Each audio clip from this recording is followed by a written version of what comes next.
અમે 2 વર્ષ પહેલા એક દશેરાનો તહેવાર હતો. તો દશેરાના તહેવાર વખતે અમે આ ઈ વેસ્ટના ડિસ્પોઝલના પ્રોજેક્ટની અમે શરૂઆત કરી. અને આપણે કહીએ છીએ ને કે રામે રાવણનો નાશ કર્યો, એટલે રામે અનિષ્ટનો આ પૃથ્વી પરથી નાશ કર્યો. તો આજ ઈ વેસ્ટ છે ને એ આ ધરતી પરનું સૌથી મોટું અનિષ્ટ છે. રાવણના રૂપમાં અનિષ્ટ છે એવું કહી શકીએ આપણે.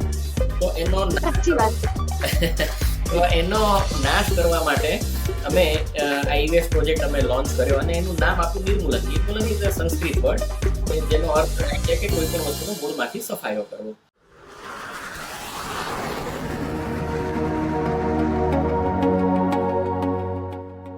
નમસ્કાર મિત્રો, આજના સ્પેશિયલ એપિસોડમાં આપ સર્વનું હાર્દિક સ્વાગત છે. આપ જોઈ રહ્યા છો Gujarati podcast the guiding voice, નવી દિશા નવો રસ્તો. મિત્રો, દરેક મોટી જવાબદારી પાછળ એક લાંબી યાત્રા હોય છે, સંઘર્ષ ગાથા હોય છે. એન્જિનિયરિંગના ક્લાસીસથી લઈને જીપીએસસીની પરીક્ષા સુધી અને ત્યારબાદ એશિયાનું સૌથી મોટું ડિસ્ટ્રિક્ટ કોર્ટ જેવા પ્રોજેક્ટ સુધી. આ યાત્રા માત્ર ડિઝાઇન અને કન્સ્ટ્રક્શનની નથી, પરંતુ સંઘર્ષો, મૂલ્યો અને માનવ સેવાની છે. જી હા, આજે આપણી સાથે છે special guest mister Parth Shah, જે ડેપ્યુટી એક્ઝિક્યુટિવ એન્જિનિયર છે અને વર્ષ 2022માં ગુજરાત સરકાર દ્વારા તેમને એક્ઝેમ્પલરી સર્વિસ એવોર્ડથી પણ સન્માનિત કરવામાં આવ્યા છે. જી હા મિત્રો, જાણીશું તેમની જીવન યાત્રા વિશે, તેમના અનુભવો અને અચીવમેન્ટ્સ વિશે. પણ સૌપ્રથમ કરીશું તેમનું હાર્દિક સ્વાગત. નમસ્કાર Parth sir, and a very warm welcome the guiding વોઇસના મંચ પર આપનું હાર્દિક સ્વાગત છે. નમસ્કાર.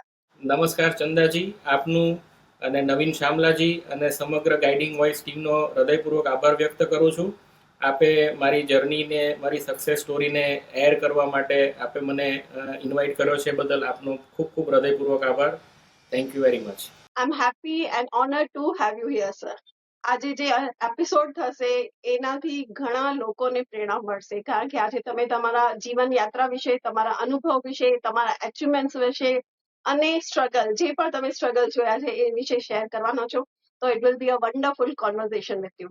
મને પણ આ તબક્કે આપે મને આમંત્રિત કર્યો છે, તો મને પણ મારી જે સક્સેસ સ્ટોરી છે અથવા તો જે મેં ચેલેન્જીસ અથવા તો જે મારી સ્ટ્રગલ છે એને આપની સાથે મને વાગોળવાનો મોકો મળશે, એના માટે હું પણ આપનો ખરેખર હૃદયપૂર્વક આભાર વ્યક્ત કરું છું. સૌથી પહેલા તમારા યાત્રાની શરૂઆત કરીએ તો જીવનનો સૌથી પડાવ એટલે એન્જિનિયરિંગથી લઈને જીપીએસ સુધીની યાત્રાનો સફર જે તમે તય કર્યો છે, સુંદર યાત્રાની જે શરૂઆત થઈ, કઈ આંતરિક શક્તિએ તમને આ માર્ગ તરફ દોર્યું? વેલ ચંદાજી, હકીકતમાં કહું તો આ એક ડિસિઝન કોઈ એક ક્ષણનો નિર્ણય નહોતો.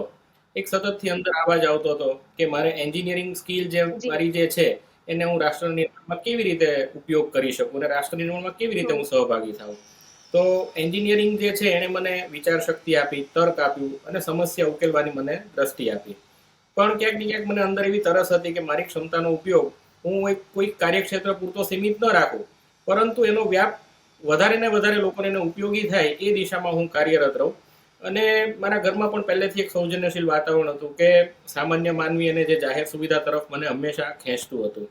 અને ત્યાર પછી જીપીએસસીનું જે મને યોગ્ય માધ્યમ લાગ્યું કે એના દ્વારા હું આગળ મારા જ્ઞાનને માનવ કલ્યાણ માટે મને જોડવાની તક મળશે અને કંઈક મોટું અને અર્થસભર કરવું, એ આંતરિક શક્તિએ મને આ માર્ગ તરફ દોરી ગઈ. ટ્રાન્સપેક ઇન્ડસ્ટ્રીઝમાં આપ 2005 થી 2010 સુધી રહ્યા કાર્યરત. આ દરમિયાન તમારી જે ભૂમિકા રહી એ તમારા શાસકીય જીવનને કેવી રીતે ઘડ્યા? મારું એન્જિનિયરિંગ 2005માં મેં મારું ફિનિશ કર્યું અને પછી મને વડોદરા ખાતે ટ્રાન્સપેક ઇન્ડસ્ટ્રીઝ એક નામાંકિત ઉદ્યોગ સંસ્થા છે, એમાં મને કામ કરવાની તક મળી. અને ત્યાં આગળ એ મારા પ્રેક્ટિકલ લાઈફની પાઠશાળા કહી શકું, કારણ કે ભણ્યા પછીનું જે પ્રેક્ટિકલ નોલેજ છે એ મેં ગેઇન કરવાની શરૂઆત ત્યાંથી કરી. અને ત્યાં મને શીખવા મળ્યું કે સમય, ખર્ચ અને ગુણવત્તા, આ ત્રણેય વસ્તુ કેવી રીતે આપણે સંતુલન કરી શકીએ અને ઇન્ડસ્ટ્રીયલ ડિસિપ્લિન જે છે, ડિસિઝન મેકિંગ, પ્રેશરની અંદર ડિસિઝન મેકિંગ કેવી રીતે થાય, ટીમ મેનેજમેન્ટ શું હોય, આ બધું મને ત્યાંથી શીખવા મળ્યું. અને આ મારી વાસ્તવિક આ જે યાત્રા હતી એ દરમિયાન મને શીખવા મળ્યું કે જો ડિસિઝન ડિલે થાય તો એનો વધે અથવા તો એના બીજા બધા પણ એના વિપરીત અસરો આવતી હોય છે. એટલે આજે જ્યારે એ બધા પરિબળો જે હું શીખ્યો, તો આજે સરકારશ્રીના જે મારા વિવિધ મહત્વાકાંક્ષી પ્રકલ્પોનું નિર્માણ જ્યારે હું હાથ ધરું છું, તો આ અનુભવો જે છે તે મને એકદમ ગ્રાઉન્ડેડ રાખે છે. એટલે એવું કહી શકાય કે જે મારી પ્રથમ વ્યવસાયિક પાઠશાળામાંથી મને જે અનુભવો મળ્યા એ મારા માટે બહુ પાયાની ભૂમિકા ભજવે છે. એ એક પાઠશાલા સમાન તમારા માટે બની રહી, ત્યાંથી ઘડતર થયું, ત્યાંથી શરૂઆત થઈ, એટલે આજે તમારી કાર્યશૈલીમાં ઘણું બધું મદદરૂપ થઈ રહ્યું છે. મેં હમણાં જેમ આપને વાત કરી કે સરકારી સેવામાં હું જોડાયો પહેલા હું ટ્રાન્સપેક ઇન્ડસ્ટ્રીઝ એક ખાનગી કંપની હતી એમાં કામ કરતો હતો, અને એ દરમિયાન મારા સ્વર્ગસ્થ પિતાજી કે જેઓ પણ ગુજરાત સરકારના શહેરી વિકાસ વિભાગમાં ઉચ્ચ અધિકારી હતા, અને એમની ફરજ દરમિયાન વર્ષ 2005માં હાલના વડાપ્રધાન અને તત્કાલીન આપણા ગુજરાત રાજ્યના મુખ્યમંત્રી માનનીય શ્રી મોદી સાહેબ દ્વારા એમને શ્રેષ્ઠ અધિકારી તરીકે નવાજવામાં આવેલા. એટલે એ ઘટના પછી મને મનમાં ઝંખના હતી કે હું પણ કોઈક એવું ક્ષેત્ર પસંદ કરું કે જેમાં રાષ્ટ્રની સમર્પિત થઈ શકું. એટલે ત્યારથી સરકારી સેવામાં જોડવા માટેની મને તત્પરતા હતી, અને જીપીએસસી દ્વારા ગુજરાત ઇજનેરી સેવામાં આસિસ્ટન્ટ એન્જિનિયર તરીકે મારી પસંદગી થઈ. એ ક્ષણ ખૂબ જ ભાવુક હતી. એટલે એમ કે એક બાજુ ગૌરવ હતો કે હવે હું સરકારનો ભાગ બનવા જઈ રહ્યો છું, અને બીજી બાજુ એક અલગ પ્રકારની મારી મનગમતી જવાબદારીનો ભાર કે હવે મારે ક્ષમતાનું સુચારુ ઉપયોગથી લોકોના જીવન પર અનુકૂળ અસર પડશે. જેમ તમે કીધું કે આપના પિતાજીને પણ બેસ્ટ ઓફિસર એવોર્ડ મળેલો છે ગુજરાત ગવર્મેન્ટ દ્વારા. જી. તો આ જે વારસામાં મળેલું છે ફેમિલી કોર્સ વેલ્યુઝ, એ તમને તમારા નિર્ણય શૈલીમાં કેટલું મદદરૂપ થાય છે? મારા પિતાજીને મેં બહુ નજીકથી કામ કરતા જોયા છે, અને દિવસ રાત સરકારશ્રીમાં ની દરેક કામગીરીમાં એ સફળતાપૂર્વક પાર પાડતા, અને મેં એમના નકશે કદમ પર જ ચાલ્યો છું અત્યાર સુધી. અને એમના જે મને એમની જે જીવનમાંથી જે શીખ મળી છે એ મને ખૂબ ઉપયોગી થાય છે. કે સરકારમાં આપણને મારા પિતાજી હંમેશા કહેતા કે ભાઈ સરકારશ્રીમાં સેવા કરવાનો જે મોકો મળ્યો છે, તો એનાથી એક ખરેખર નીચેના સ્તરે જઈ અને જે ખરેખર ઉપયોગી થઈ શકીએ લોકોને, આપણે જેને ખરેખર જરૂરિયાત છે એવા લોકોને આપણે બહુ સારી રીતે ઉપયોગી થઈ શકીએ, અને સમાજ નિર્માણમાં, રાષ્ટ્ર નિર્માણમાં આપણે બહુ મહત્વની ભૂમિકા ભજવી શકીએ છીએ. ઘણા બધા લોકો પ્રોજેક્ટ કરતા હોય છે, પણ તમે તમારા પ્રોજેક્ટમાં પ્રાણ ભરી દો છો. હું વાત કરીશ રાઈટ. એશિયાનો સૌથી મોટો ડિસ્ટ્રિક્ટ કોર્ટ નું બાંધકામ, ₹150 કરોડ જે બજેટ છે, આ અભિયાનની કહાની પાછળ શું પ્રેરણા રહી? આપે આ પ્રશ્ન મને પૂછીને મારા જૂના સંસ્મરણો વાગળવાનો એક સરસ મોકો આપ્યો ચંદાજી.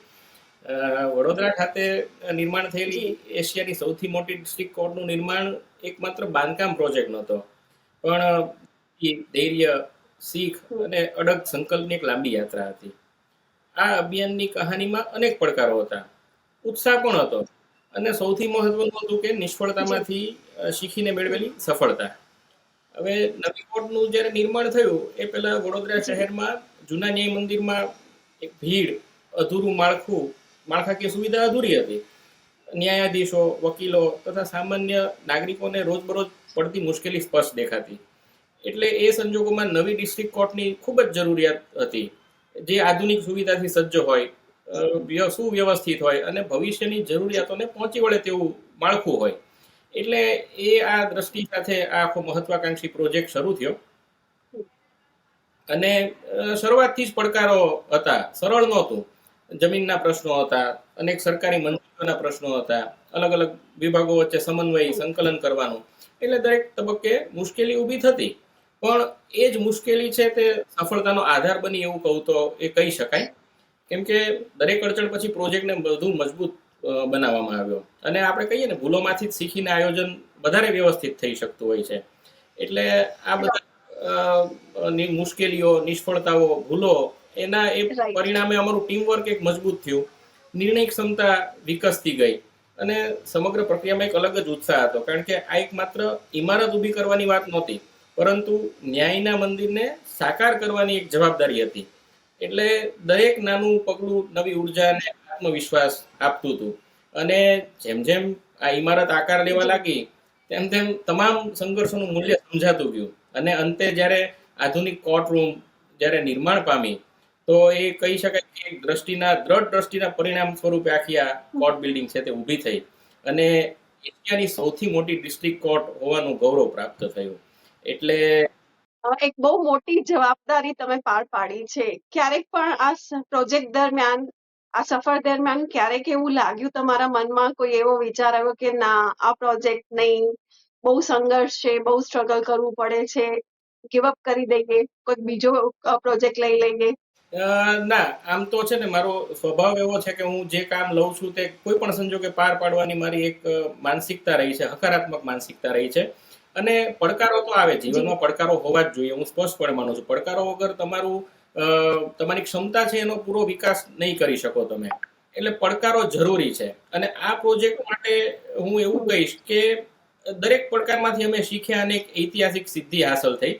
અને આ પ્રોજેક્ટ એક સાબિત કરી દીધું કે સાચું નેતૃત્વ એ માત્ર સફળતામાં નથી, પણ મુશ્કેલ સમયમાં આપણે અડગ રહી અને માર્ગ કાઢીએ, એમાં જ આપણું સાચી સફળતા સાચી વાત છે. છે. અને મેં તમને કહ્યું એમ કે આ એશિયાના ડિસ્ટ્રિક્ટ કોર્ટનું નિર્માણ એક એવી કહાની હમ. હતી કે જેમાં સંઘર્ષે સંકલ્પને મજબૂત બનાવ્યો, ઉત્સાહે ટીમને જોડેલી રાખી અને નિષ્ફળતાઓમાંથી શીખી અને અમે સફળતાનો ઇતિહાસ રચ્યો. સાચી વાત છે. કોઈ એવો ઈઝી પ્રોજેક્ટ મળે ત્યાં આપણી જે ઇનર કોર વેલે ક્વોલિટીઝ છે કે જે સ્ટ્રેન્થ છે એ બહાર નથી આવતી, કારણ કે જેમ તમે કીધું જીવનમાં પડકારો તો હોવા જ જોઈએ, ત્યારે જ આપણને આપણી ક્ષમતાની, આપણા કોર વેલ્યુઝની ખબર પડે છે, અને ત્યારે જ જે સફળતા મળે છે એ સાચી સફળતા કહેવાય. રાઈટ. Right, right.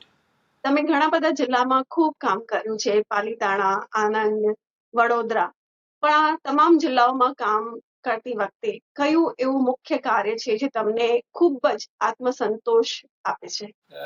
ચંદાજી, આપને હું જણાવવા માંગુ કે મેં હમણાં આપને કહ્યું એમ, હું મારા કામને હંમેશા ચાહતો આવ્યો છું. ઓકે. અને મને કામ પ્રત્યે અતિશય લગાવ હોય છે. એટલે હું જે કંઈ નાનું મોટું કોઈ પણ કામ કરું એમાં મારું 100% હું મારું સમર્પિત કરીને કામ કરતો હોઉં છું.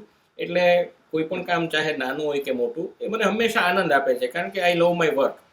ઓકે. તો અને અત્યાર સુધીના મેં 3 જિલ્લામાં મારી ફરજ નિભાવી છે: ભાવનગર જિલ્લો, વડોદરા અને આણંદ. પણ જ્યારે દરેક જિલ્લાએ, દરેક વ્યવસાયિક સ્થળે મને કંઈક ખાસ મળ્યું છે. પણ જાહેર જનતા માટેના ઉપયોગી ઇન્ફ્રાસ્ટ્રક્ચર પ્રોજેક્ટ્સ હોય કે જ્યાં હજારો લોકો રોજ લાભ લે છે, એ મને સૌથી વધારે આત્મસંતોષ આપે છે. હમ. કેમ કે જ્યારે કોઈ સામાન્ય નાગરિક મારા નેજા હેઠળ તૈયાર થયેલી જાહેર સુવિધા, ચાહે એ કોઈ સરકારી મકાન હોય કે ધોરીમાર્ગ હોય, તો એનો જ્યારે ઉપયોગ કરે ત્યારે અને ઉપયોગ કરીને આનંદ અનુભવે, ત્યારે લાગે કે આપણી મહેનત સાર્થક થઈ છે. અને એમાં ખૂબ લાંબી યાદી છે, પરંતુ એક બે કામનો ઉલ્લેખ કરું તો હમ. વર્ષ 2002માં જ્યારે મારું વડોદરા ખાતે બીજું પોસ્ટિંગ હતું, હમ. તો ત્યાં આગળ 152 કરોડના ખર્ચે જે એશિયાની સૌથી મોટી જિલ્લા અદાલત નિર્માણ કરવાનું જે સૌભાગ્ય પ્રાપ્ત થયું ને, એ મારા માટે સૌથી આત્મસંતોષ આપનાર પ્રોજેક્ટ હતો. કારણ કે મારા સરકારી કારકિર્દીના શરૂઆતના તબક્કામાં મને આ તક મળી હતી. અને એટલે એના માટેનો મને વિશેષ હમ. આત્મસંતોષ હતો. અને હાલમાં પણ વડોદરા શહેરમાં મારા નેજા હેઠળ સમગ્ર ગુજરાત, મધ્ય ગુજરાતની સૌ પ્રથમ એવી 300 બેડની હૃદયરોગની હોસ્પિટલનું નિર્માણ થઈ રહ્યું છે 151 કરોડ રૂપિયાના ખર્ચે. અને વાવ સર, હા, ધેટ્સ ગ્રેટ. જી. અને સાથે સાથે મારી પાસે પંચમહાલ જિલ્લાની અને મહીસાગર જિલ્લાની પણ જવાબદારી છે. તો ત્યાં આગળ અત્યારે 600 કરોડના ખર્ચે સરકારી મેડિકલ કોલેજ હોસ્પિટલનું નિર્માણ પૂર્ણતાના આરે છે. તો આ પ્રકારના મહત્વાકાંક્ષી પ્રકલ્પોના નિર્માણનો હિસ્સો બનવાનું દરેક અધિકારી માટે એક સ્વપ્ન સમાન હોય છે. અને મને આ કામ કરવાની તક મળી એ બદલ હું ખૂબ ધન્યતા અનુભવું છું, જી. કુદરતનો આભાર વ્યક્ત કરું છું, અને સૌએ મારા ઉપર વિશ્વાસ મૂકી અને મને જે જવાબદારી આપી એ બદલ હું મારી સમગ્ર ટીમનો પણ ખરેખર આ તબક્કે હૃદયપૂર્વક આભાર વ્યક્ત કરું છું. સાચી વાત છે, તમે બહુ સૌભાગ્યશાળી છો. જેમ તમે કીધું ને કે દરેક અધિકારીનું આ સ્વપ્ન હોય છે કે એમને આવા પ્રોજેક્ટ મળે, અને તમને મળ્યા છે. તમે બહુ સરસ જવાબદારી નિભાવો છો. પણ સર, એક વાત હું પૂછવા માંગીશ, ક્યારેક સ્ટ્રેસ ફીલ થાય છે? અને સ્ટ્રેસ ફીલ થતું હોય તો પછી શું કરો છો? સ્ટ્રેસ આમ તો જ્યારે મેં આપને કહ્યું કે હું કામને ચાહું છું, એટલે મને ક્યારેય કામ પ્રત્યે એવું નથી ફીલ થયું કે સ્ટ્રેસ આવ્યો હોય. હા, પણ ઘણી વખત એવું બને કે શોર્ટ પીરિયડમાં આપણે કોઈ કામગીરી ટાસ્ક પૂરો કરવાનો છે, ત્યારે ઘડી માટે એવું થાય કે કેમ થશે, શું થશે, કેવી રીતે પાર પાડશે. રાઈટ. તો એ વખતે હું just I use to cool down my self. હું 2-4-5 મિનિટ માટે હું શાંતિથી બેસી જાઉં છું, અને મારા પોતાના સેલ્ફ ઉપર, ઇનર સેલ્ફ ઉપર હું કોન્ફિડન્સ રાખતો હોઉં છું. અને પછી હું મારી જાતને જવાબ આપું છું કે ના, મારે જ કરવાનું છે, બહુ સારી રીતે કરવાનું છે, અને આઈ વિલ ડુ ઇટ. તો આ પોઝિટિવિટી હું જ્યારે એ કરતો હોઉં છું, આત્મમંથન કરતો હોઉં છું, ત્યારે એ જ પોઝિટિવિટી મને એક ઉર્જા આપે છે કે એ હું સુપેરે કોઈ પણ ટાસ્ક છે તે પાર પાડી શકીશ. એટલે સ્ટ્રેસ આવતો હોય છે, પણ એ મારા માટે બહુ ટાઈમિંગ હોય છે, બહુ શોર્ટ ડ્યુરેશન હોય છે. અને ફરી પાછો હું મારા ટાસ્કની પાછળ લાગી જતો હોઉં છું. એટલે સ્ટ્રેસ મને ક્યારેય એવો ફીલ નથી થયો કે કામ ઉપર મારી એવી ક્યારેય અસર નથી આવી. જી હું પોતાની જાતને સ્વયં મોટિવેટ કરીએ છીએ, પોતાની જાતને સ્વયં ઇન્સ્પાયર કરીએ છીએ, રાઈટ? કારણ કે સમજો કે આ બધું જે આપણી જવાબદારી છે આપણે જ નિભાવવાની છે, આપણે જ કરવાનું છે. તો આપણને આપણામાં જ કેમ વિશ્વાસ આપણે કેળવીએ નહીં? આપણે જ કરવાનું છે, તો એ વિશ્વાસ કેળવીએ અને એ આત્મવિશ્વાસ સાથે આપણે આગળ વધીએ. સાચી વાત છે. વર્ષ 2018માં ડેપ્યુટી એક્ઝિક્યુટિવ એન્જિનિયર તરીકે તમને જે પ્રમોશન મળેલો, એ બદલાવ તમારી કાર્યશૈલીમાં કેવો પ્રભાવ પાડ્યો? દરેક અધિકારી માટે એને એવું હોય કે હું બઢતી તબક્કાવાર મેળવું અને આગળના આયામો સર કરું. તો મને પણ એ મનમાં ઉત્કંઠા હતી અને પ્રમોશન મળ્યું મને 2018માં. તો પ્રમોશનની સાથે મારી દ્રષ્ટિ પણ બદલાઈ. એટલે ડેપ્યુટી એક્ઝિક્યુટિવ એન્જિનિયર તરીકે મારું પ્રમોશન થયા બાદ મારી કાર્યશૈલીમાં નોંધપાત્ર સકારાત્મક બદલાવ આવ્યો. કારણ કે જ્યારે હું આસિસ્ટન્ટ એન્જિનિયર હતો ત્યારે ફિલ્ડ વર્કની મારી મુખ્ય જવાબદારી હતી. એટલે અગાઉ જ્યારે આસિસ્ટન્ટ એન્જિનિયર તરીકે મારે તકનીકી કાર્ય પર વધારે ધ્યાન કેન્દ્રિત કરવાનું થતું હતું. પણ પ્રમોશન મળ્યા પછી મારે પ્રોજેક્ટનું આયોજન કરવાનું, સ્ટાફને માર્ગદર્શન આપવાનું, સંકલન કરવાનું અને સમયબદ્ધ રીતે દરેક કાર્ય પૂર્ણ કરવા ઉપર મારે વધુ ભાર મૂકવાનો થતો હતો. એટલે બઢતી મળ્યા પછી જવાબદારી અને નેતૃત્વની ભૂમિકા હોવાને કારણે હું નિર્ણય લેતી વખતે વધુ વિચારતો, આયોજનબદ્ધ અને જવાબદારીપૂર્વક કાર્ય કરવા લાગ્યો. એટલે આ બદલાવથી મારી કાર્યક્ષમતા, સંવાદ ક્ષમતા, મારું વ્યવસ્થાપન કુશળતા અને કાર્યસ્થળે જે સમસ્યાઓનું ઝડપી અને અસરકારક નિવારણ લાવવા માટે હું સક્ષમ બન્યો. અને સાથે સાથે મારે વરિષ્ઠ અધિકારીઓ સાથે નીતિગત મુદ્દાઓ પર પણ ચર્ચા કરવાની તક મળતા મારો વ્યાવસાયિક દ્રષ્ટિકોણ વધુ મજબૂત થયો. આમ મળીને આ પ્રમોશનથી મારી કાર્યશૈલી વધુ પરિપક્વ બની, જવાબદારીસભર બની અને પરિણામલક્ષી બની. એટલે દરેક બાબતે, દરેક કેટેગરીમાં તમને હજી સફળતા મળતી ગઈ. ઘણું બધું જેમ કીધું ને, તમારા વરિષ્ઠ અધિકારીઓ જે છે, કલીગ્સ છે, એમનાથી પણ તમને ઘણું બધું શીખવા મળ્યું. રાઈટ. અને આપણે લર્નિંગ પ્રોસેસ છે, ડેઈલી લર્નિંગ પ્રોસેસ છે ને, આપણે રોજ કંઈ ને કંઈ નવું શીખતા હોઈએ છીએ, જાણતા હોઈએ છીએ. સવાલ છે ફક્ત એના માટે આપણે હકારાત્મક રીતે જોવાનો અને સાંભળવાનો. જી, એ જ મેઇન હોય છે કે આપણે દરેક સ્થિતિને, પરિસ્થિતિને, વ્યક્તિને કયા દૃષ્ટિકોણથી, પર્સ્પેક્ટિવ રાખીને ચાલીએ છીએ. અને જેમ મેં પહેલા પણ કીધું, પ્રોજેક્ટો તો ઘણા બધા કરતા હોય છે, પણ તમે તમારા પ્રોજેક્ટમાં પ્રાણ ભરો છો. તમે પહેલા પણ એક પ્રોજેક્ટની વાત કરી, એક કાર્ડિયોલોજી હોસ્પિટલ જેનો બજેટ ₹150 કરોડ અને GMERS જે કોલેજ અને હોસ્પિટલ છે અંડર 600 કરોડ બજેટ. આ પ્રોજેક્ટની જે પડકારો છે અને સિદ્ધિઓ વિશે અમારા ઓડિયન્સને જણાવશો? ખૂબ સરસ આપે પ્રશ્ન રજૂ કર્યો. કારણ કે એક દરેક જ્યારે સામાન્ય નાગરિક હોય એને જ્યારે કોઈ આ સુવિધા મળતી હોય ત્યારે ફક્ત એને એટલો જ મતલબ હોય છે કે આ સુવિધા અમને મળી. પણ એ સુવિધા ઊભી થઈ એની પાછળ કેટલા બધા પડકારો હતા એના વિશે સામાન્ય જનતાને બહુ ઓછો ખ્યાલ હોય છે. કારણ કે એ જનરલી એમાં એમનું ઇન્ટરફિયરન્સ નથી હોતું. એટલે બહુ સારી વાત આપે કરી, તો જેથી લોકોને પણ ખ્યાલ આવશે કે કેવા કેવા પ્રકારના અમને પડકારો આવતા હોય છે. તો હું આપને જણાવવા માંગુ કે કાર્ડિયોલોજી હોસ્પિટલ અને મેડિકલ કોલેજ હોસ્પિટલના જે આ પ્રકારના આરોગ્યલક્ષી પ્રોજેક્ટ છે એમાં કાર્ય કરવું એક હંમેશા પડકારસભર હોય છે, પણ સાથે સાથે રોમાંચક પણ હોય છે. આ પ્રકારના પ્રોજેક્ટ જે છે એ રાજ્યના આરોગ્ય માળખાને મજબૂત બનાવવાના હેતુથી ખૂબ મહત્વપૂર્ણ હોય છે. હવે પડકારોની વાત કરીએ તો સૌથી મોટો પડકાર તો સમયબદ્ધ રીતે કામ પૂર્ણ થાય એ સુનિશ્ચિત કરવાનો હોય. કારણ કે આ પ્રકલ્પો આરોગ્ય સેવાઓ સાથે સંકળાયેલા હોવાથી વિલંબ અનપેક્ષિત છે, વિલંબ ન થવો જોઈએ. આ દરેક પ્રોજેક્ટો માટેનું જે વિશાળ બજેટ ફળવાયેલું હોય છે, એની મલ્ટીડિસિપ્લિનરી ડિઝાઇન હોય, આધુનિક મેડિકલ ઇક્વિપમેન્ટ માટે ખાસ માળખાકીય સુવિધા અને ઉચ્ચ ગુણવત્તાના ધોરણો જાળવવા એક મહત્વના પડકારો રહેતા હોય છે. હવે કાર્ડિયોલોજી હોસ્પિટલની વાત કરું તો એમાં આઈસીયુ હોય, કેથ લેબ હોય, ઓપરેશન થિયેટર્સ હોય, પછી મેડિકલ ગેસ સપ્લાય સિસ્ટમ જેવી ટેકનિકલ જરૂરિયાતોનું યોગ્ય સંકલન કરીને કામગીરી કરવાની ઓન સાઇટ એ પડકારરૂપ હોય છે હંમેશા. પછી દાખલા તરીકે GMERS મેડિકલ કોલેજ હોસ્પિટલની વાત કરીએ તો આ પ્રોજેક્ટ છે તે શિક્ષણ સાથે સંકળાયેલા છે. એટલે એમાં શૈક્ષણિક બ્લોક હોય, હોસ્ટેલ હોય, સ્ટાફ ક્વાર્ટર, હોસ્પિટલ બિલ્ડિંગ અને એના આંતરિક ઇન્ફ્રાસ્ટ્રક્ચર વચ્ચે સંકલન જાળવવું. સાથે સાથે આ દરેક કામગીરી માટે અલગ અલગ એજન્સીઓ નિયત કરેલી હોય છે. તો એ એજન્સીઓ અને એની સાથે કોન્ટ્રાક્ટર્સને જેને એવોર્ડ કોન્ટ્રાક્ટ કરેલો છે એની સંચાલન કરવું પણ એક મોટો પડકાર રહેતો હોય છે હંમેશા. જી આ બધા જ્યારે પ્રોજેક્ટોનું નિર્માણ થાય એ પૂર્વે એની જ્યારે ડિઝાઇન હાથ ધરાતી હોય તો એ ડિઝાઇનમાં પણ યુઝર ડિપાર્ટમેન્ટ એટલે કે વપરાશકર્તા વિભાગ સાથે અમે પરામર્શ કરીને એની ડિઝાઇન તૈયાર કરતા હોય છે. પણ કેટલીક વખત એવું બનતું હોય કે એ ડિઝાઇનમાં પણ ચાલુ કામગીરી દરમિયાન ક્યારેક મહત્વના ફેરફારો કરવાના થતા હોય છે. એટલે આવી બધી એક્ટિવિટીઝ અમને હંમેશા ચેલેન્જિંગ હોય છે. ઘણી વખત એવું થતું હોય કે કુદરતી આફતો હોય છે એનો પણ ભૂમિકા ભજવતી હોય છે, જેના લીધે પ્રોજેક્ટ ડિલે થાય. બીજા કોઈ અનએક્સપેક્ટેડ રીઝન્સના કારણે પણ પ્રોજેક્ટ ડિલે થતા હોય.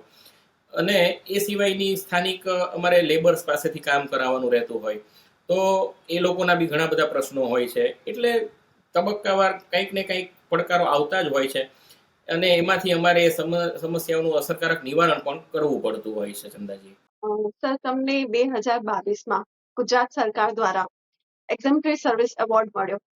આ એવોર્ડ મળ્યા પછી, આ સન્માન મળ્યા પછી તમારી જવાબદારીઓ તો વધી ગઈ હશે, પણ તમારા બિલીફ સિસ્ટમમાં તમારી માન્યતાઓ એમાં શું ચેન્જીસ આવ્યા છે?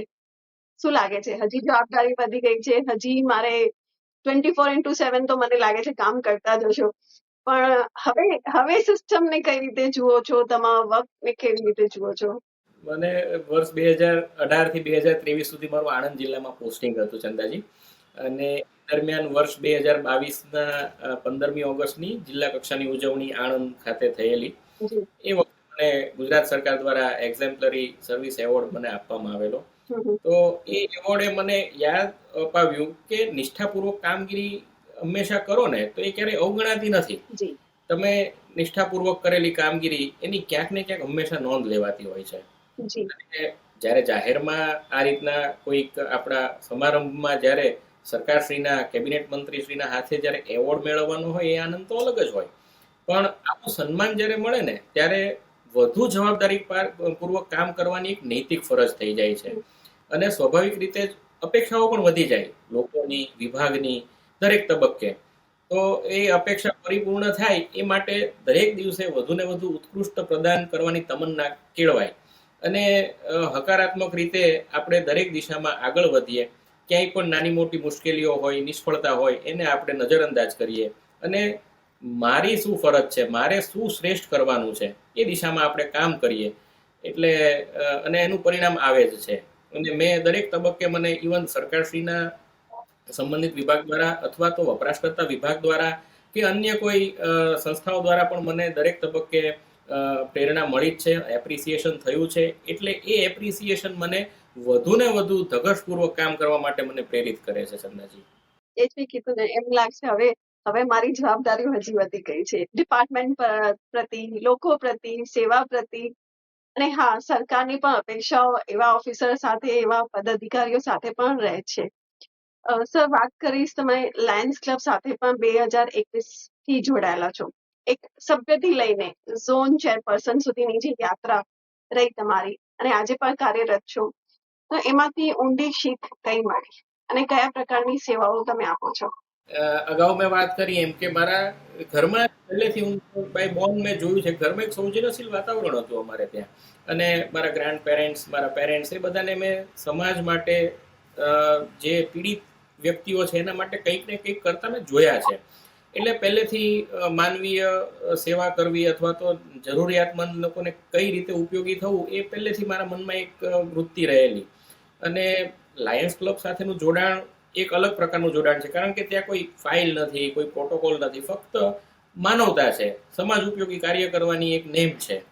એટલે એ બધા કારણોસર વર્ષ 2021માં મને લાયન્સ ક્લબમાં જોડાવાની તક મળી અને સમાજ પ્રત્યે કંઈક યોગદાન આપવાની શરૂઆત થઈ મારી. એ મારા જીવનની સૌથી અર્થપૂર્ણ અને યાદગાર અનુભવોમાંની એક બની છે. અને લાયન્સ ક્લબ ઇન્ટરનેશનલનું સૂત્ર છે, વી સર્વ, અમે સેવા કરીએ છીએ. એટલે where there is a need there is a lion, એક લાયન્સ ક્લબનું સૂત્ર છે. એટલે જ્યાં જરૂર છે ત્યાં લાયન્સ છે. તો માત્ર શબ્દ નથી પણ એક જીવન દર્શન છે. એટલે એ દરેક સભ્યને માનવ સેવા માટે પ્રેરિત કરે છે. અને આ સૂત્રને આત્મસાત કરી સેવા કરવાથી સમાજ પ્રત્યેની મારી જવાબદારી વધુ સ્પષ્ટ બની છે. અને લાયન્સ ક્લબ દ્વારા વિવિધ સેવાકીય પ્રવૃત્તિ કરવામાં આવે છે, જેમાં આરોગ્ય તપાસની શિબિરો થાય, જરૂરિયાતમંદોને સહાય આપવામાં આવતી હોય છે. એમાં શૈક્ષણિક સહાય પણ હોય છે, આર્થિક સહાય પણ હોય છે, તબીબી સહાય હોય.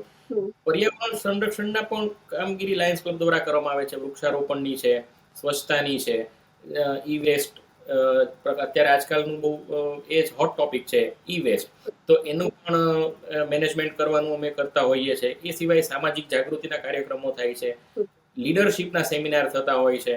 એટલે આ બધી કામગીરી કરવામાં મને એમાં જેનો ભાગ લેવા મળ્યો છે, એ અવસર ભાગ લેવાનો મને મળ્યો છે. અને આ પ્રવૃત્તિઓ દરમિયાન મેં નજીકથી અનુભવ્યું છે કે ક્યારેક આપણને નાની લાગતી મદદ પણ કોઈના જીવનમાં મોટો ફેરફાર લાવી શકે છે. કોઈના ચહેરા પર સ્મિત લાવવું, કોઈને આશા આપવી, અથવા મુશ્કેલીમાં આપણે કોઈના માટે ટેકો બની રહેવું, આ જ ખરેખર સાચી માનવીય તૃપ્તિ છે. એટલે લાયન્સ ક્લબ સાથે સેવા કરતા મને જે સંતોષ મળે છે એ શબ્દોમાં વ્યક્ત કરવો મુશ્કેલ છે. કારણ કે આ સેવા મને એક આત્મિક શાંતિ, ગૌરવ અને જીવનમાં એક જે મારો હેતુ છે એની મને દરેક વખતે અનુભૂતિ કરાવે છે. સાચી વાત છે. કહેવાય છે ને, નાની મદદ, જેમ તમે કીધું કે કેટલાક લોકોના જીવનમાં બહુ મોટો ફેરફાર લાવતા હોય છે, મોટો બદલાવ લાવતા હોય, એક સકારાત્મક પરિવર્તન પણ લાવતા હોય છે. તમે ઈ વેસ્ટની વાત કરી, તો તમારા એવા પ્રોજેક્ટ્સ છે, નિર્મૂલન ઈ વેસ્ટ ડિસ્પોઝલ પ્રોજેક્ટ, આ છે થોડું અમારા ઓડિયન્સને જણાવશો કે શું છે આ પ્રોજેક્ટ?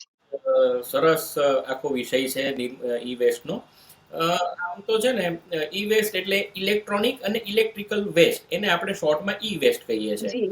હવે ઈ વેસ્ટ આજકાલ આપણે જેમ વર્લ્ડ આખું ડિજિટલાઇઝેશન તરફ આપણે આગળ વધી રહ્યા છીએ, એટલે રોજબરોજની જીવનશૈલીમાં આપણે આધુનિક ઉપકરણો ઉપયોગ પણ આપણે વધાર્યો છે.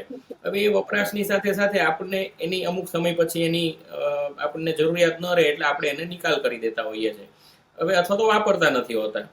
હવે આ વસ્તુ જ્યારે તમે એનો વપરાશ બંધ કરો, અથવા તો એને કોઈ તમે અનઓથોરાઇઝ રીતે, અથવા તો એને તમે જ્યારે એનો યુઝ કરવાનો બંધ કરો છો, એને પ્રોપર રીતે એનો નિકાલ નથી કરતા, તો ત્યારે આ પ્રકારના જે ઉપકરણો છે ને, એમાંથી જે હાનિકારક તત્વો જે બહાર આવતા હોય છે, એ દરેક ઇકોસિસ્ટમ માટે ખૂબ હાનિકારક હોય છે.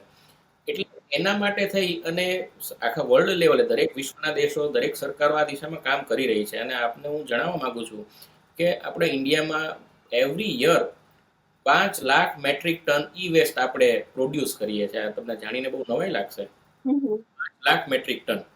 અને એની સામે આપણો એનો જે રિસાયકલ રેશિયો છે ચંદાજી, માત્ર 3% છે. એટલે તમે કલ્પના કરી શકો કે જે આપણે ઈ વેસ્ટ પ્રોડ્યુસ કરીએ છીએ એની સામે રિસાયકલિંગ રેટ બહુ જ ઓછો છે. અને એ ખૂબ જ જરૂરી છે. જો આપણે ઇકોસિસ્ટમને મેન્ટેન કરવી હશે તો ઈ વેસ્ટને મેન્ટેન કરવો ખૂબ જ જરૂરી છે. એને સરકારશ્રીના સંબંધિત વિભાગ દ્વારા અને અમારા લાયન્સ ક્લબ અને એવી અન્ય ઘણી બધી સંસ્થાઓ દ્વારા આ પર્યાવરણના જતનની કામગીરી માટે ઈ વેસ્ટના ક્ષેત્રમાં પણ ઘણું બધું કામ થઈ રહ્યું છે. એટલે લોકોમાં અવેરનેસ આવવાનું બહુ જરૂરી છે. લોકો આ પ્રતિ, આ પ્રોજેક્ટ વિશે ઉજાગર થાય અને એ પણ સક્રિય થાય, એવી આપણે રિક્વેસ્ટ કરી શકીએ છીએ આ એપિસોડ દ્વારા. અમે 2 વર્ષ પહેલા એક દશેરાનો તહેવાર હતો, તો દશેરાના તહેવાર વખતે અમે આ ઈ વેસ્ટના ડિસ્પોઝલના પ્રોજેક્ટની અમે શરૂઆત કરી. અને આપણે કહીએ છીએ ને કે રામે રાવણનો નાશ કર્યો, એટલે રામે અનિષ્ટનો આ પૃથ્વી પરથી નાશ કર્યો. તો આજ ઈ વેસ્ટ છે ને, એ આ ધરતી પરનું સૌથી મોટું અનિષ્ટ છે. રાવણના રૂપમાં અનિષ્ટ છે એવું કહી શકીએ આપણે. તો એનો નાશ કરવા માટે અમે આ ઈ વેસ્ટ પ્રોજેક્ટ અમે લોન્ચ કર્યો અને એનું નામ આપ્યું નિર્મૂલન. નિર્મૂલન ઇઝ અ સંસ્કૃત વર્ડ, જેનો અર્થ થાય છે કે કોઈ પણ વસ્તુનો મૂળમાંથી સફાયો કરવો. તો અમે આ નિર્મૂલનના નેજા હેઠળ ઈ વેસ્ટ ડિસ્પોઝલની એક્ટિવિટી અમે ચાલુ કરી.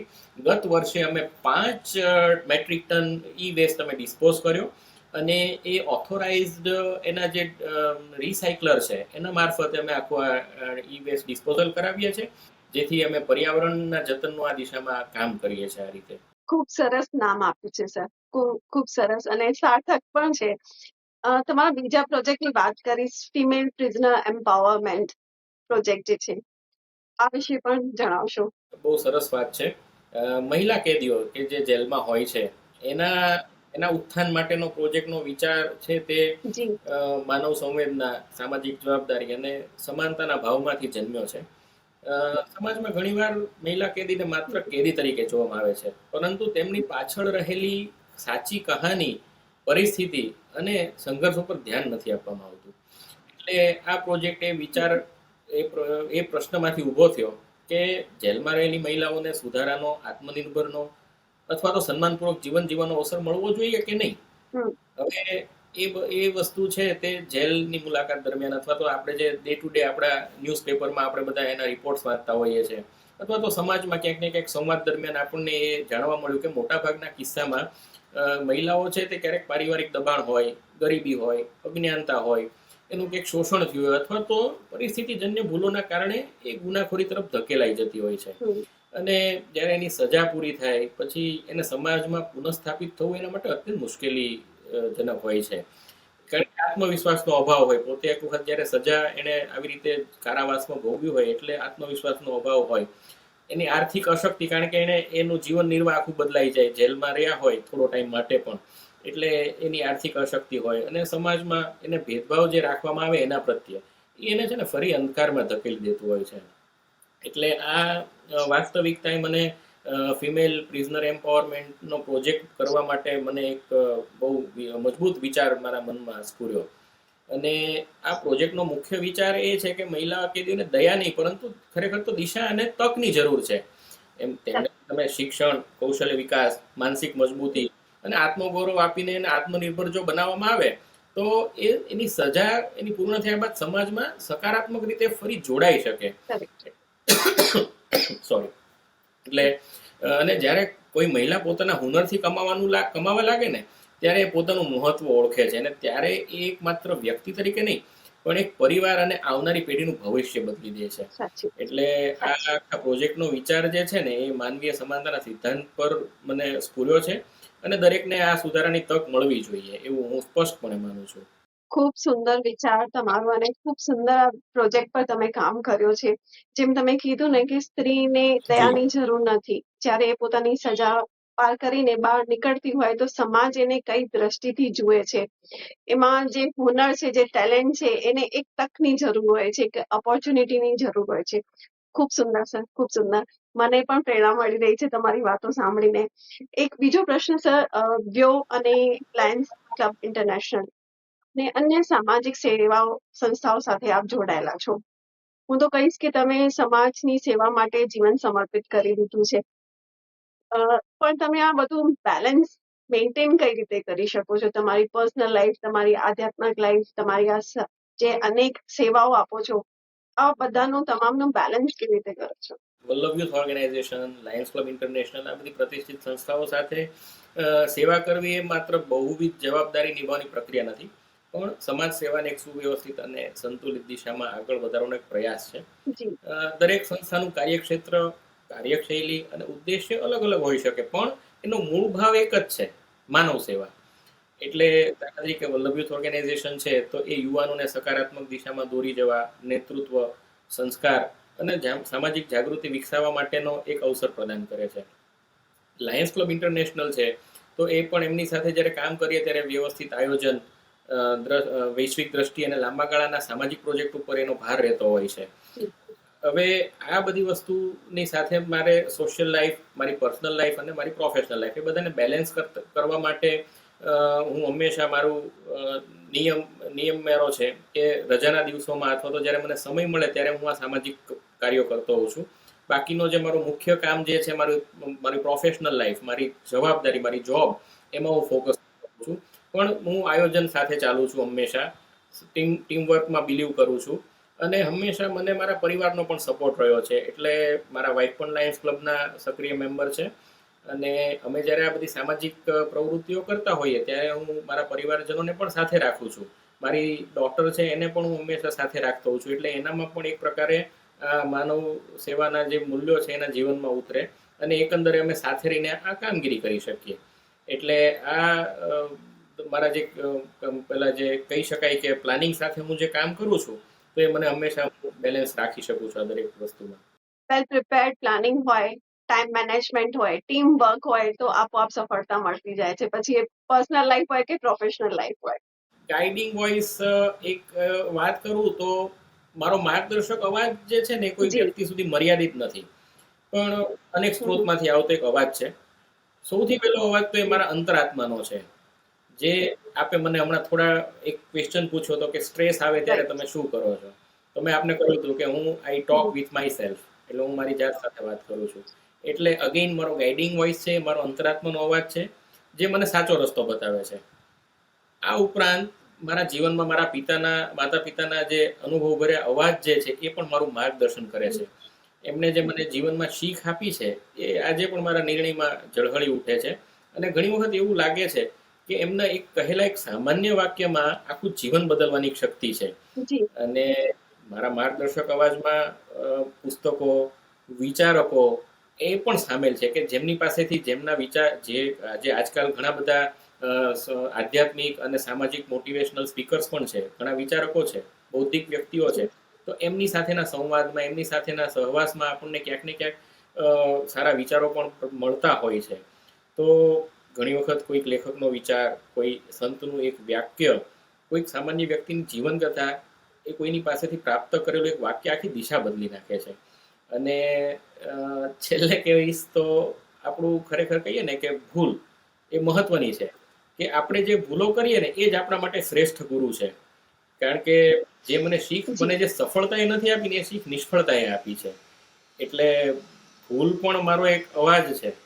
એટલે એકંદરે આ બધા અવાજો મળી અને મને આગળ વધવા માટે હંમેશા પ્રેરણા આપે છે. ખૂબ સુંદર વાત કહી છે કે ઇનર વોઇસ તો છે તમારો, સેલ્ફ ટોક કરો છો એ પણ તમારો ગાઈડિંગ વોઇસ છે. માતા પિતા તો હંમેશા આપણા મેન્ટર હોય જ છે, પણ જે છેલ્લે વાત કરી ને તમે કે નિષ્ફળતામાંથી જે આપણે શીખતા હોઈએ છીએ, જે લર્નિંગ પ્રોસેસ આપણે એમાંથી કરતા હોઈએ છીએ, એ આપણા માટે એક ગાઈડિંગ વોઇસ બની જાય છે. ખૂબ સુંદર વાત કહી સર. અને છેલ્લો પ્રશ્ન મારો કે વોટ ઇઝ યોર સક્સેસ મંત્ર? ચંદાજી, મારા માટે સફળતા કોઈ એક લક્ષ્ય નથી, પણ એક સતત ચાલતી યાત્રા છે. અને આ યાત્રામાં મારા કેટલાક મજબૂત મંત્ર છે અને એના વિશે આપને હું જણાવું કે પહેલો મંત્ર છે મારો સતત પ્રયાસ. હું માનું છું કે પ્રતિભા મહત્વની છે, પણ સતત પ્રયત્નથી એ પ્રતિભાથી પણ વધારે શક્તિશાળી છે. રોજ થોડું થોડું તમે આગળ ચાલો, ભલે ધીમે ચાલો, રોજ થોડું થોડું અટક્યા વિના તમે આગળ ચાલો ને, એ જ સાચી પ્રગતિ છે. જી.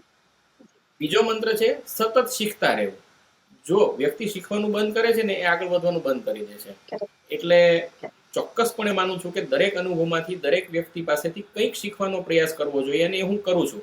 એટલે સફળતા હોય કે નિષ્ફળતા, એ બંનેમાંથી શીખવા જેવું હોય છે. બંને આપણને કંઈક ને કંઈક શીખવાડે છે. સફળતામાંથી પણ શીખ મળે છે ને નિષ્ફળતામાંથી પણ મળે છે. તો સતત શીખતા રહેવું જોઈએ. દરરોજ આપણે એક લર્નિંગ પ્રોસેસ છે આપણા માટે. ત્રીજું છે સ્વયં પર વિશ્વાસ, સેલ્ફ કોન્ફિડન્સ. અહીંયા તમને ત્યારે જ માનશે જ્યારે તમે પોતાને માનશો. આત્મવિશ્વાસ વગર કોઈ પણ સપનું ક્યારેય સાકાર થતું નથી.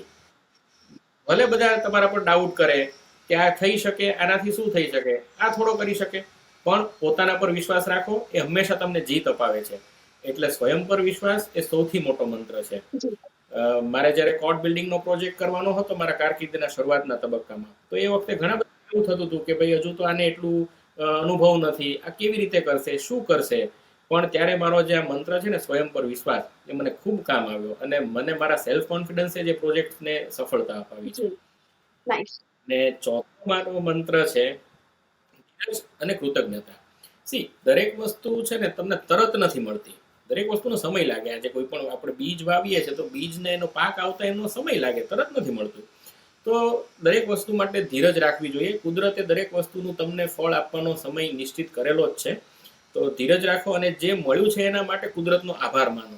કારણ કે હંમેશા કૃતજ્ઞતાની ભાવના રાખવી કે ઈશ્વરે જે મને આપ્યું છે એના માટે ખૂબ ખૂબ આભાર. અને એ ભાવના જો તમારામાં હશે ને, તમારા મનને મજબૂત બનાવશે ને, તમને સતત આગળ વધવાની શક્તિ આપશે. એટલે આ મારા મંત્રો જે છે એ મને સતત યાદ અપાવે છે કે સફળતા માત્ર પરિણામમાં નથી, પરંતુ માર્ગમાં, મહેનતમાં અને માનસિક વિકાસમાં છુપાયેલી છે.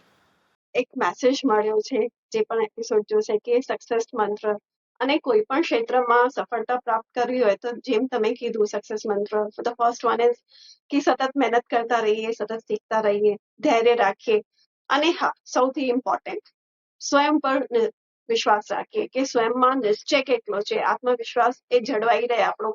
દુનિયા તો ગમે તે બોલશે સર, આપણા ઉપર ડાઉટ પર કરશે, પણ સ્વયંની જાત ઉપર આપણે નિશ્ચય રાખીને ચાલીએ તો ઓટોમેટિક પરિણામ તો સારો આવવાનો જ છે. આવે છે. અને તમે કંઈક જ્યારે સારું પ્રગતિકારક કોઈ કાર્ય કરતા હો ને ત્યારે તમને ડિમોટિવેટ કરવા માટે બહુ જ લોકો હાજર હોય છે કે તમારાથી નહીં થાય, તમે નહીં કરી શકો. એ લોકોનું કામ છે. પણ આપણું કામ શું છે? કાન બંધ, આંખો ખુલ્લી. બસ તમને લક્ષ્ય દેખાવું જોઈએ. મારે કોણ શું બોલે છે એ સાંભળવાથી મને કોઈ મતલબ નથી. મારે ક્યાં પહોંચવું છે એ મારે જોવાનું છે. એના માટે મારી ડિરેક્શનમાં, સાચી ડિરેક્શનમાં મારી આઈઝ હોવી જોઈએ, મારી દિશા હોવી જોઈએ, અને તો જ તમે ગોલ હાસિલ કરી શકો. મને ગીત યાદ આવી રહ્યું છે કે કુછ તો લોગ બોલેંગે, લોગો કા કામ હે કહેના, કુછ તો લોગ કહેંગે. હા, પણ જેમ તમે કીધું ને કે આપણે આપણું ગોલ ક્લિયર હોવું જોઈએ, એક ક્લેરિટી હોવી જોઈએ કે મારે શું કરવું છે. લોકો તો બોલશે. અને સ્વયં પર વિશ્વાસ ત્યારે જ કેળવાય કે જ્યારે તમારામાં નિર્ણય શક્તિ હોય, મજબૂત નિર્ણય શક્તિ હોય. એ પણ એ બહુ મહત્વનું પાસું છે. તમારા નિર્ણય, તમે એક વખત નિર્ણય લીધો પછી એના પર તમારે અડગ રહેવાનું છે અને એનામાં જ વિશ્વાસ રાખવાનો છે. એ જ નિર્ણયમાં શ્રદ્ધા રાખવાની છે. તમને અચૂક સફળતા અપાવશે. સાચી વાત છે. એ એક જ નિર્ણય પર આપણે કહેવાય ને વળગી રહીએ, કારણ કે ઘણું બધું ઘણાને કન્ફ્યુઝન હોય છે કે આ કરું, આ કરું, આ કરું. કારણ કે આજે ઓપ્શન્સ પાર્ટ્સ કેટલા બધા આવી ગયા છે, તો એ પણ એક કન્ફ્યુઝન હોય છે. હું આજકાલ પર્ટિક્યુલર યુથની વાત કરું તો ઓપ્શન્સ સોશિયલ મીડિયાના માધ્યમથી કે ઘણા બધા માધ્યમથી ઓપ્શન્સ એટલા બધા છે, એટલે ઘણાને કન્ફ્યુઝન, ડાયલેમા બહુ હોય છે કે શું કરવું જોઈએ, એ ક્લેરિટી નથી હોતી. પાછળ હવે આપણે છેલ્લે થોડાક ફન માટે રેપિડ ફાયર રાઉન્ડ રમીશું. હું તમારા માટે એક પ્રશ્ન વાંચીશ. તમારા મનમાં જે પહેલો શબ્દ અથવા વાક્ય આવે તે તમારે જણાવવાનું છે. રેડી? બિલકુલ. ચા કે કોફી શું વધારે ગમે છે? સવારે ચા અને રાત્રે કોફી. એટલે બંને. એ બંનેમાં એવું છે ચંદાજી કે બંને છે ને મનને શાંત કરે ને સપનાઓને જગાડે છે. મોર્નિંગ રૂટીનમાં એક નોન નેગોશિયેબલ આદત. સમાચાર પત્ર વાંચવું. એન્જિનિયરિંગ કે એડમિનિસ્ટ્રેશન, દિલને કયું વધારે નજીક છે? એન્જિનિયરિંગ એટલા માટે દિલની નજીક છે કે હું જે અમારું જે લાઈક એન્જિનિયરિંગમાં કેવું હોય કે કોઈક અમને બિલ્ડિંગ માટેનો પ્લાન આપ્યો છે. હવે એ પ્લાન તો ડ્રોઈંગ પર, કાગળ પર છે ને, એને મારે વાસ્તવિક જમીન ઉપર એને મારે ઉતારવાનું છે. હવે એ જ્યારે નિર્માણ થતું હોય ને, એને જોવાની જે મજા છે ને એ અલગ જ છે. એટલે એ કોઈ પણ તમે પ્રોજેક્ટ જે કાગળ ઉપરના નકશાને આકાર આપીને જ્યારે ઊભો કરો ને, એ જોવાનો સંતોષ અલગ હોય છે. સૌથી યાદગાર જિલ્લો? આણંદ જિલ્લો. સૌથી પડકારજનક પ્રોજેક્ટ? વડોદરા ખાતે કોર્ટ બિલ્ડિંગનું બાંધકામ, એ વધારે મને પડકારજનક લાગ્યું હતું. સ્ટ્રેસ દૂર કરવાની તમારી ફેવરેટ રીત? મને જ્યારે એવું ક્યારે, આમ તો બહુ ઓછું ફીલ થાય છે, પણ જ્યારે થાય ને ત્યારે હું મારી મનગમતી ગઝલો સાંભળું અને કારમાં લોંગ ડ્રાઈવ પર જાઉં અને લોંગ ડ્રાઈવ પર જતા જતા હું મારી મનગમતી ગઝલ સાંભળીને હું સ્ટ્રેસ દૂર કરું છું. હું કોઈનો થોડા દિવસ પહેલા ઇન્ટરવ્યુ સાંભળતી હતી. એમાં એન્કરે એમને પ્રશ્ન પૂછ્યો કે સર તમને સ્ટ્રેસ લાગે છે, તમે ત્યારે શું કરો છો? તો એમણે કીધું હું ગાડી એમ ફેરવું, પછી પાણી પકોડી ખાઈ લઉં છું. દરેકની પોતાની સ્ટ્રેસ દૂર કરવાની અલગ રીત છે. અને હું જ્યારે મેં સ્ટ્રેસમાં આમ તો બહુ જ ઓછો હોઉં, પણ હોઉં ત્યારે હું મારી જાત સાથે સમય ગાળવાનો વધારે પસંદ કરું. I use to stay with my self. But nobody can think ને કે આપણને સ્ટ્રેસ હોય તો આપણે પાણીપુરી પર ખાઈને આપણે સ્ટ્રેસ ઓછો કરી શકીએ છીએ. સ્ટ્રેસ દૂર થાય એ મહત્વનું છે, કેવી રીતે દૂર થાય એ મહત્વનું નથી. Very nice sir, very nice. એક પુસ્તક જે જીવન પર અસર કરી, કયું એવું પુસ્તક છે? ઘણા બધા પુસ્તકો વાંચું છું, પણ ધ અલ્કેમિસ્ટ કરીને એક પુસ્તક છે, એને મારા જીવન પર ખૂબ મોટી અસર કરી છે. એનું એક તમને ટૂંકમાં કહું તો, સપનાઓ સાચા કરવા માટે હિંમત જોઈએ. આ શિખામણ મને આ પુસ્તકમાંથી મળી છે. એક વેલ્યુ જે તમે ક્યારે એની સાથે કોમ્પ્રોમાઇઝ નહીં કરતા? ઇન્ટિગ્રિટી, કામમાં પણ અને જીવનમાં પણ. સાઇટ વિઝિટ કે ઓફિસ પ્લાનિંગ? સાઇટ વિઝિટ, કેમ કે વાસ્તવિક પરિસ્થિતિ ત્યાં જ સમજાય. અને યુથ માટે એક સુંદર સલાહ શું આપશો? સતત સકારાત્મક પ્રયત્ન. ઘણીવાર પાછળ શું થાય છે, આપણે પ્રયત્નો તો કરતા હોઈએ છીએ અને પોઝિટિવ પણ હોય છે, પણ જો એનો ટાઈમ પૂરતો પરિણામ નથી આવતો તો ક્યાંક ને ક્યાંક મનમાં નેગેટિવિટી ઉત્પન્ન થાય છે. એ વખતે શું કરવું જોઈએ? જો દરેક કોઈ પણ બાબત ક્યારેક તમને સફળતા રાતોરાત નથી મળતી. દરેક નિષ્ફળતાઓનું એડિશન જ સફળતા છે. એક વખત નિષ્ફળ, બે વખત, ત્રીજી વખત, પણ ચોથી વખતે જે સફળતા મળશે આગળની 3 નિષ્ફળતાઓનો સરવાળો જ છે. એટલે નિષ્ફળતા છે ને, એ ક્યારેય નિષ્ફળતાને ન માનવી એ સફળતા જ છે. પાર્શિયલ સફળતા છે, આંશિક સફળતા છે. હું એને નિષ્ફળતા નથી ગણતો, હું આંશિક સફળતા તરીકે એને મૂલવું છું. નિષ્ફળતા છે જ નહીં, એ આંશિક સફળતા છે. એટલે ક્યારેય પણ એવું ન માનો, કોઈ પણ વસ્તુ ન મળવાથી, ન પ્રાપ્ત થવાથી નિરાશ ન થવું, નિષ્ફળ ન માનવા પોતાને, પણ એવું માનો કે હું આંશિક સફળ થયો છું. હજુ મારી સફળતા, પૂર્ણ સફળતા પછી આવશે, પણ આંશિક તો સફળ થયો છું. એટલે આ શબ્દને હું નિષ્ફળતા તરીકે નથી મૂલવતો, આંશિક સફળતા કહું છું. ખૂબ સુંદર વ્યાખ્યા આપ કરી રહ્યા છો કે નિષ્ફળતાને પણ આપ નિષ્ફળતા ના જોઈએ, પણ એમાં પણ આંશિક સફળતા જ હોય છે. Thank you very much, Parth sir, for joining us and sharing your wonderful journey with us. આજે ઘણું બધું શીખવા મળ્યું છે ખરેખર. સો નાઇસ ઓફ યુ ચંદાજી, આપની સાથે વાત કરી અને મને પણ ખૂબ ગમ્યું, અને આપે મને અહીંયા આવવાની તક આપી એ બદલ આપનો ખૂબ ખૂબ આભાર. અને આપની પાસેથી પણ ઘણું બધું, આપ પણ આ એક મારી જેવું માનવીય વૃત્તિ આપનામાં પણ હોય એવું મને જણાઈ રહ્યું છે. તો ભવિષ્યમાં પણ આપણે સાથે મળીને ક્યાંક ને ક્યાંક લોકો ઉપયોગી કાર્યો કરતા રહીશું. ઈશ્વર મને ને તમને અને સૌને સારા કાર્યો કરવાની, હકારાત્મક રહેવાની અને સમાજ કલ્યાણના કાર્યો કરવાની શક્તિ આપે, એ સૌને મારી પ્રાર્થના. જય હિન્દ, જય ભારત. મિત્રો, આજનો સંવાદ પાર્થ સર સાથે એક સંવાદ નહોતો, પણ એક સુંદર પ્રેરણા મળી, એક નવી ઉર્જા મળી, ને ઘણા યુવાનોને એક સુંદર મેસેજ મળ્યો કે સતત મહેનતથી, સતત કાર્યરત રહીને, સતત ધગસથી, સતત નવું શીખવાની ભાવના હોય અને સાચી નિષ્ઠા હોય, ઈમાનદારી હોય તો સેવા આપોમે સિદ્ધિ બની જાય છે. સિદ્ધિઓ આપણી પાછળ પાછળ આવે જ છે અને નિષ્ફળતામાંથી પણ સફળતા પ્રાપ્ત થાય છે. જો તમને આ એપિસોડ ગમ્યો હોય, પાર્થ સરની કોઈ પણ વાત તમને ઇન્સ્પાયર કરી હોય, તમને વિચારવા માટે મજબૂર કરી હોય કે સમાજ માટે આપણે કઈ રીતે ઉપયોગી બનીએ, માનવ હિત, માનવ કલ્યાણ માટે કઈ રીતે સેવાઓનો એક ભાગ બનીએ, તો આ એપિસોડ તમારા રિલેટિવ સાથે, ફ્રેન્ડ સાથે, કલીગ સાથે શેર કરજો. ફરી મળીશું એક નવા એપિસોડ સાથે, એક નવા મહેમાન સાથે. Till then, take care.